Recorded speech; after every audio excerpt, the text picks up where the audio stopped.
میډیا یوټیوب چینل ته ښه راغلاست. ناروې کې د طالبانو ملاقاتونه او په ضد یې د افغانانو مظاهرې. جزئیات هم دې ویډیو کې وګورئ او چینل سبسکرایب کړئ. واشنګټن د طالبانو یو پلاوی چې مشري یې د طالبانو د خارجه وزیر امیر خان متقي په غاړه ده، د یکشنبې په ورځ د ناروې په سرخار اوسلو کې د افغانستان د ښځو د حقونو له یو شمېر فعالانو او د بشري حقونو د کارکنانو سره ولیدل. دا خبرې د اوسلو ښار په یو هوټل کې د بندو دروازو تر شا په داسې وخت کې شروع شوي چې افغانستان د یو ناوړه بشري بحران سره مخامخ دی.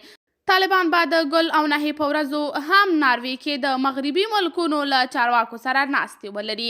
طالبانو د یکشنبې ورځې د خپل حکومت او د یو شمېر افغان فعالانو ترمنځ ناروې کې د ناستې یو مشترک بیان خپور کړی چې پکې ویل شوي د مجلس ګډونوالو د یو بل نظریات په پراخه سینه او حوصله واورېدل.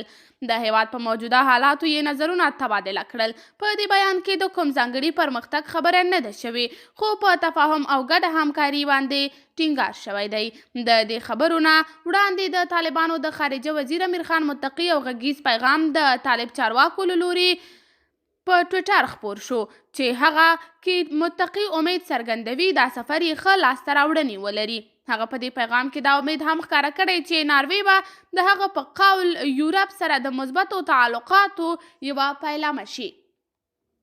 د ناروې خارجه وزارت هم یو بیان کې ویلي ناروې د طالبانو سره خبرو ته دوام ورکوي چې په افغانستان کې بشري حقونه په معاشره کې د ښځو شرکت او د افغانانو په ګټه د بشري او اقتصادي کوششونو پیاوړي کول پر ځای کړي. د امریکا خارجه وزارت هم یو بیان جاری کړی او په هغه کې ویل شوي چې د امریکا د خاص استازي ټام ویسټ په مشرۍ امریکایي پلاوی به په اوسلو کې د طالبانو سره خبرو کې د یو نماینده سیاسي نظام په جوړېدو، فوري بشري او اقتصادي بحراناتو سره مقابله کولو، امنیتي چارو او د ترهګرۍ ضد فکرمندیو او په بشري حقونو په خاص ډول د جنکیو او ښځو په تعلیم باندې بحثونه وکړي.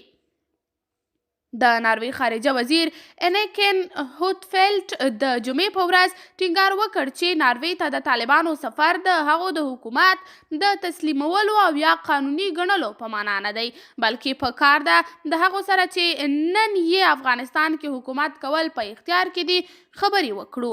پس له هغه چې اګست میاشت کې طالبانو په کابل قبضه ولګوله، دا لومړی ځل دی چې د طالبانو یو پلاوی به د ناروې، امریکا، فرانس او برطانیا، جرمني، ایټالیا او اروپایي اتحاد د غړو سره وویني. د شنبې په ورځ د طالبانو د حکومت ویان ذبیح الله مجاهد AFP خبري ادارې ته ویلي چې دوی تمه لري چې دغه خبرې اترې به د جنګ ماحول د سولې حال ته بدل کړي. قدرمنو لیدونکو، تاسې څنګه ارزوئ؟